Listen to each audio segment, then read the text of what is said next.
Mega Licensing Office gibuksan sa Land Transportation Office sulod sa usa ka mall sa Dakbayan sa Lapu-Lapu. Kabahin kini sa public-private partnership nga gitumong aron mahatagan og dugang serbisyo ang katawhan. Kani ang report.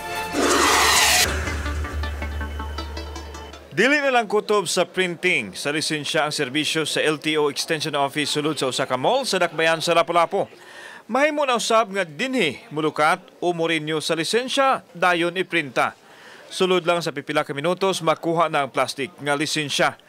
Dili lang taga-upon ang mahimong makatransaksyon kung dili lakip na usab ang ubang dapit. Si Alberto Angkahas gikan pa sa Bugu City. Tungod kay naa sila laing tuyo sa Lapu-Lapu, mihapit siya sa licensing office sa mall. Nahuman ang transaksyon sulod lang sa 10 minutos. Okay boss, pila ka minuto ang transaksyon ni mo dire? Within 10 minutes, nahuman ang akong transaksyon sa akong professional driver license. So dali ra kayo? Dali ra. Samtang sugyot sa uban nga unta alas 8 mga bli na ang opisina. Hinuon convenient kini alang sa mga tao sanglit bugnaw man ang buhatan. Kuan okay kay aircon man. Di ba ta mabasa. Pero ang kuan lang kay ang kataas sa oras. Kung naa ka diri kay kung maulahi ka para sa kadung uban karon sa mga alas 4 punto sila makakuha kay taas mang linya.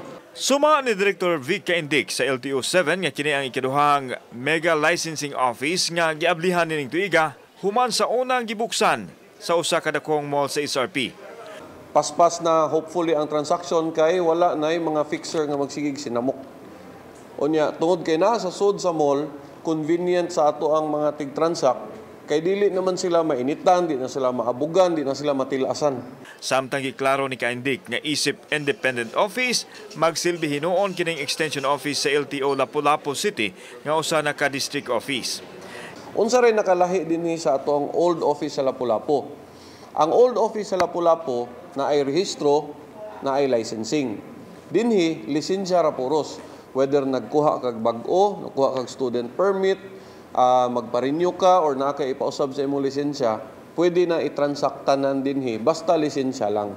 Gidugang sa LTO official nga usa kini ka private-public partnership diin walay gigasto nga kandidat ang ahensya. Samtang dugang mga extension offices ang ginagdang buksan sa LTO sud nining tuiga.